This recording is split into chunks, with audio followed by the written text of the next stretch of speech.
የጆሮ የእንጀራ አባቱ ምን አይነት ጨካኝ ነው! በፈጣሪ ባልሰራው ወንጀል ጆሮን እስር ቤት እንዲገባ አድርጎታል። እሱ ፖሊሶችን ደውሎ በመጣራት ከዛም በኋላ ገንዘቡን ይዤልህ መጣሁ በማለት ሽጉጡን አውጥቶ ሲደቅንበት፣ ጆሮ ደግሞ ራሱን ለመከላከል ከእጁ ላይ የያዘውን ሽጉጥ ቀምቶ ወደ እሱ ሲደቅንበት ሊገለኝ ነው ብሎ በፖሊሶች አስይዞ ወደ እስር ቤት ወርውሮታል ማለት ነው። ይገርማል። ይሄ ደግሞ በፍጹም መሆን የለበትም። ምክንያቱም ጆሮ የራሱን ገንዘብ የእናትና የአባቱን ውርስ ነው የጠየቀው። እሱ ግን በጭካኔ በተሞላው መልኩ እስካሁን ያበላሸው ህይወቱን አንሶት አሁንም ድጋሜ ደግሞ ወደማይወጣበት እስር ቤት በወንጀለኛ ሰው በመግደል እንዲሁም ደግሞ በዘራፊነት አስጠርጥሮት እስር ቤት እንዲገባ አድርጎታል ማለት ነው። እህቱ እንግዲህ በአገኘችው አጋጣሚ ልትከላከልለት ሞክራ ነበረ። እሱንም ልታስጠነቅቀው ሞክራ ነበር። ነገር ግን ጆሮ ምንም ሊሰማት አልቻለም። ምክንያቱም የዛ የጨካኝ ሰው ልጅ ስለሆነች እሷንም አላመናትም። አባትሽ ነው እንደያላካሽ በማለት እየጮኸባትና እሱን እንዳትቀርበው ለማድረግ ሞክሯል። ነገር ግን መጨረሻ ላይ የተጎዳው እሱ ራሱ ነው።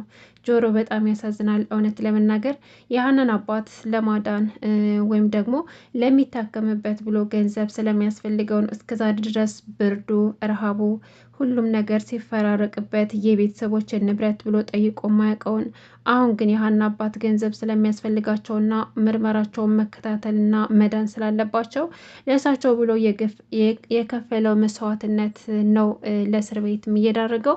ሰላም ሰላም! ውድና የተከበራችሁ የቻናል ቤተሰቦች እንዴት ናችሁ? ደህና ናችሁ ወይ? ከኔ ጋር ሁሉም ሰላም ነው።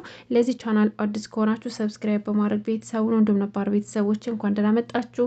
ዛሬ እንግዲህ ኖላዊ ክፍል 23 ተለቋል። በዚህ ክፍል ቪዲዮን እስከ መጨረሻው ድረስ ተከታተሉ ማለት ነው። እንግዲህ ሀና ጆሮን ጠፋ እያለችው ነበር መንገድ ላይ አግኝተው። ጆሮም ደግሞ ምን ላድርግ ብለሽ ነው? ባለፈው በነገርሽ ነገር እኮ እስኪ ስራ ላፈላልግና ተፍተፍ ብዬ ላግዝሽ ብዬ ነው ይላታል። ሀናም ደግሞ ለሷ ብሎ ይሄ ሁሉ ዋጋ እየከፈለ እንደሆነ በጣም ተገረመችና አሴር እኔ እኮ እንደዚህም አይነት ልጅ እንደሆንክ አላወቅኩም ነበር። አንተ እኮ ለኔ ትልቅ ቦታ ያለ ሰው ነህ። አንተ ባትኖር ኖሮ እኮ ይህ ሁሉ ነገር ማድረግ አልችልም። አንተ እኮ ለእኔ ትልቅ ባለውለታ አይነት ትለዋለች።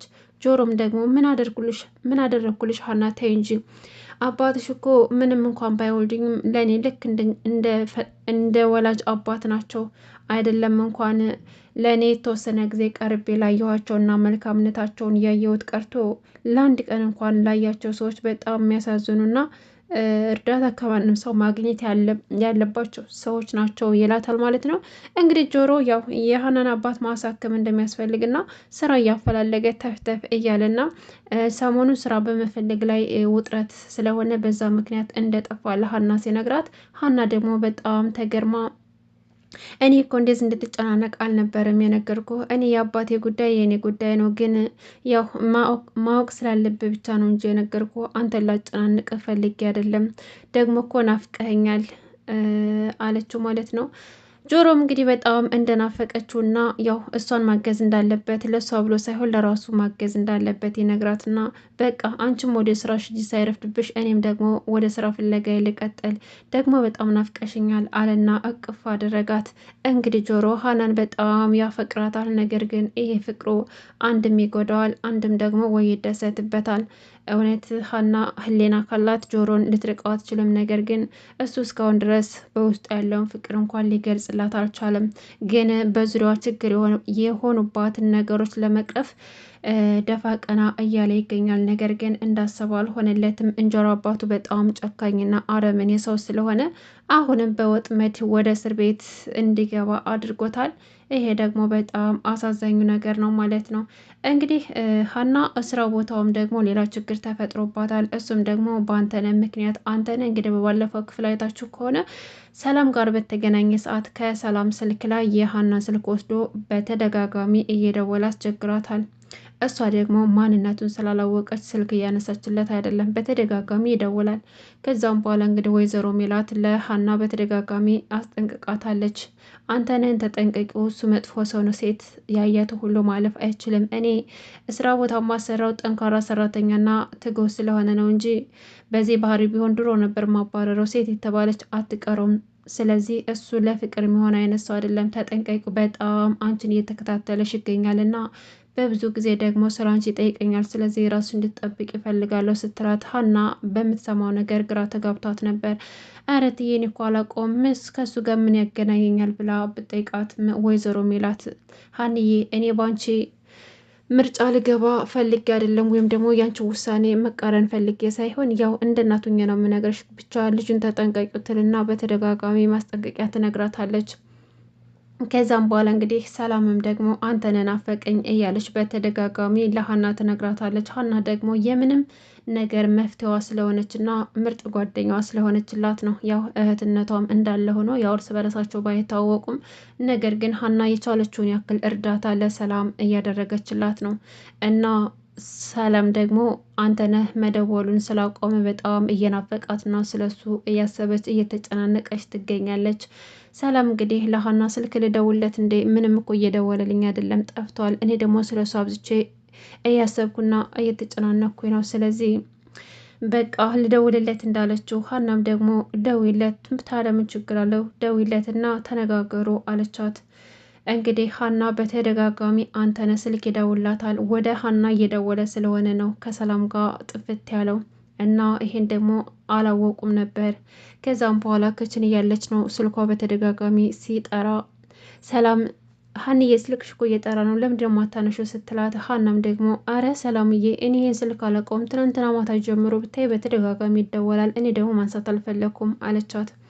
እስኪ አንቺው እኔ ላንሳው፣ በቃ እኔ ላግዝሽ፣ እኔ ላንሳውና ላናግራቸው ማንነታቸውን ልወቅ አለችና ሄሎ ስትል ሀንዬ እባክሽን ስልኩ እንዳትዘጊው፣ እኔ አንተን በጣም ነው የምወድሽ እማፈቅርሽ፣ እዛ ቤት ካየሁሽ ጀምሬ በቃ ስላንቺ ነው የማስበው። ይሄን ስልሽ ደግሞ በአንቺ ፍቅር ልሞት ነው ላብድ ነው እያልኩ ሳይሆን ግን በጣም ወድጄሻለሁ፣ ካየሁሽ ቀን ጀምሮ ስላንቺ ብቻ ነው ማስበው ይላታል።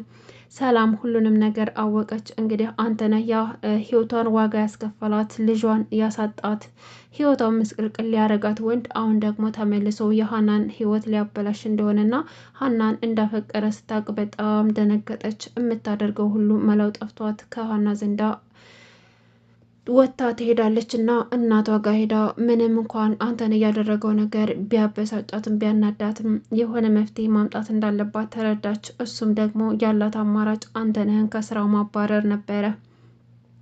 ቀጥ ብላ ትሄድና ወይዘሮ ሜላት ጋር እናቷ ጋር ሄዳ እማዬ አንድ ነገር ላስቸግርሽ፣ አሁን የምልሽን ነገር እንድታደርግልኝ እፈልጋለሁ፣ ብቻ ጥያቄ እንዳትጠይቅኝ አለቻት። እሺ ሰላምዬ ምንድን ነው የምትፈልጊው? ገንዘብ ፈለግሽ እንዳለቻት፣ አይ እማዬ ገንዘብ አይደለም፣ ብቻ አሁን የምነግርሽን ነገር ልብ ብለሽ አዳምጭኝ፣ አንተነህን ከስራ እንድታባረሪው እፈልጋለሁ አለቻት። ምን ሰላምዬ ምንድን ነው እያልሽ ያለሽው? ከእሱ ጋር ደግሞ ምን አገናኝቷችሁ ነው? ለምንድን ነው ከስራ እንዳባረሩ የፈለግሽው ብላ ስጠይቃት፣ አይ እማዬ እኔ ምንም አላገናኘኝም ከኔ ጋር ሳይሆን ሀናን በተደጋጋሚ እየደወለ እየረበሻት ነው። ስለዚህ የእሱን ባህሪ ደግሞ ታውቂያለሽ። ስለዚህ ሀናን የሆነ ነገር አድርጎ ከሚጎዳት በፊት እኛ እሱን ማባረር ይኖርብናል አለቻት። ወይዘሮ ሜላትም ደግሞ ተናደደች። አንቺ ያምሻል እንዴ? እኔ እኮ አንተነህን ባህሪው ጠፍቶኝ አይደለም እስካሁን ድረስ ራሱ ያሰራሁት፣ ነገር ግን ባብላሹ በጣም ጠንካራና ጎበዝ ሰራተኛ ስለሆነ ለዛ ነው እያሰራሁት ያለሁት። እስካሁን ደግሞ እሱ ባይኖር ኖሮ ድርጅቴ እዛ አይደርስም ነበር። በሱ ምክንያት እኮ ነው ድርጅቴ እንደዚህ ጠንካራና ውጤታማ የሆነው። ስለዚህ እሱን ላስወጣው አልችልም ትላታለች። ሰላም ደግሞ እማዬ ቆይ አንቺ ግን መቼ ነው አንድ ቀንን የምነግርሽ ነገር እሺ ብለሽ የምታደርጊው? ቆይ አንቺ እናትነት ምኑ ላይ ነው? በቃ የሀና ህይወቷ መበላሸት አለባት እንዴ? እሱ ለድርጅትሽ ዋነኛው ሰው ቢሆንም ሀና ስለኛ ያደረገችው ነገር ቀላል ነው እማዬ? የእኔ ህይወት እኮ የመለሰችው እሷ ናት ትላታለች። ወይዘሮ ሜላትም እሱን ማውቃለሁ፣ ግን ደግሞ ምንም ቢሆን ለአንዲት ተራ ሰራተኛ ብዬ ጠንካራውን ሰራተኛዬን ከስራ አላባረርም አለቻት። ከዛም በኋላ ሰላም በጣም ተናደደች፣ ተበሳጨች። ምክንያቱም እያፈቀረችው ነገር ግን እሷን ረግጦ ሀናን ስለተመኘ በጣም ተበሳጭታና ተናዳበታለች። እና እንደምንም ብላ አንተነህን ከዛ ስራ ማባረር ነው የምትፈልገው። ነገር ግን እናቷ ልትሰማት አልቻለችም ነበር። ከዛም በኋላ እንደምንም ብላ እናቷን ታግባባትና የሆነ መፍትሄ ላይ ትደርሳለች። ወይዘሮ ሜላት እንግዲህ አንተነህን እቤት ድረስ ትጠራውና ምግብ ትጋብዘዋለች። እሱ ደግሞ እንደተለመደው ደሞዝ ጭማሪ ሊሰጠኝ ነው ብሎ ጓጉቶ ቤታቸው ድረስ መቶ ምሳ ተጋብዞ ከበላ በኋላ ለአንተ ስጦታ አዘጋጅላለሁ ብላ የሆነ ፋይል ትሰጠዋለች። ያንን ፋይል ከፍቶ ወረቀቱን ሲያየው የስራ መልቀቂያ ደብዳቤ ነበር። አንተን ይሄን ሲያየው በጣም ደነገጠ። እንዴ ወይዘሮ ሜላት ተሳስተሻል፣ ምን አስበሽ ነው? ለምንድን ነው እንደዚህ የምታደርጊው? ለምንድን ነው ከስራ የምታባረሪኝ? እያለ ሲጮህ ሰላም ደግሞ አፍህን ሞልተህ ታወራለህ እንዴ አለችው። ምን ሰላም አላት። አዎ እኔ ነኝ። ከዚህ ቤትም ሆነ ከዚህ ስራ ውልቅ እንድትል ነው የምፈልገው። ደግሞ አይንህና በጨዋሽተህ እኔን ልታወራኝ ትሞክራለህ እንዴ አለችው። እንግዲህ ሰላም ሁሉንም ነገር ለእናቷ በከፊልም ቢሆን ነግራታለች። ሙሉውንም ባይሆን የተወሰነ ነገሩን ነግራታለች። አንተን እያስቸገሯት እንደሆነ ከቢሮ ሴቶችም አልፎ እንዲሁም ከሀናም አልፎ እሷንም እያስቸገሯት እንደሆነና ይችን ውድ ልጇንም እያስቸገረባት እንደሆነ ለእናቷ ትነግራታለች። እናቷ ደግሞ የልጆቿ ነገር ቀይ መስመር ስለሆነ በሰላም ስለመጣባት ከስራ ልታባረረው ችላለች ማለት ነው። አንተነህ እየተናደደ ምንም ማድረግ ስላልቻለ ከቤት ወጥቶ ይሄዳል። ሀና ግን አንተነህ ስታየው በጣም ደንግጣ ነበር። ስለሱ መጥፎ ነገር እየነገሯት ስለነበር ልክ መቶ ምሳ አቅርቢ ስትባል በጣም ፈዛ እያየችው ነበረ። ጆሮ እንግዲህ በጣም ችግር ውስጥ ወድቋል። እህቱ በተደጋጋሚ ብታስጠነቅቀውም አባቴ የሆነ ነገር አቅዶላል፣ እባክህ ከሱ ራቅ፣ ገንዘቡ ይቅርብህ ብትለውም እሱ ግን ሊሰማት አልቻለም ነበር። የአባትሽ ልጅ አንቺን ላክሽ አይደለ እያለ አመናጭቆ ነበር ያባረራት። እሷ ግን ሰው ተርባ ኑራ ወንድም በማግኘቷ በጣም ደስ ብሏትና ከአባቷ ልታስጠነቅቀው ነበር። እሱ ግን ሊሰማት ባለመቻሉ እንግዲህ የእንጀራ አባቱ ፖሊሶቹን ይደውልና የሆነ ቦታ እንዲቆሙ አድርጎ ከዛ ገንዘቡን ይዤ መጥቻለሁ፣ ወንድ ከሆንክ ከጀራ ፈልቅቀህ እስኪ ውሰደዋልና ጆሮም ደግሞ ሊወስደው ገንዘቤን ስጠኝ እያለ ሲጨቃጨቀው ሽጉጡን አውጥቶ ይደቅንበታል እንጀራ አባቱ። ከዛም በኋላ ጆሮ ፈጠን ብሎ በእጁ ያዘውን ሽጉጥ ይቀማውና እሱ ራሱ ላይ ይደቅንበታል። አሁን ስታየኝ እንደ ድሮ ፈሪ ነው እንደምመስለህ ይለዋል። ከዛም በኋላ እስኪ ምን ልታደርገኝ ነው አለና ፖሊሶቹ ከጀርባ ሆነው ቪዲዮ የቀረጹትና ፎቶ መረጃ እየያዙበት ነበር። ከዛ ሩጠው መጡና ሽጉን ደቅነውበት ጆሮን ወደ እስር ቤት ወሰዱት ማለት ነው። ጆሮ እንግዲህ የሀናን አባት ለመርዳት ብሎ የእንጀራ አባቱ እንዲታሰር አድርጎታል። በጣም ጨካኝና አረመኔ ሰውዬ ነው። ውድና የተከበራችሁ ቤተሰቦች ለዛሬ ያስኩላችሁ ነው ላይ ክፍል 23 ይሄን ይመስል ነበር። እስካሁን አብራችሁ ስለቆያችሁ ከልብ ነው የማመሰግነው። መልካም ጊዜ ተመኘውላችሁ።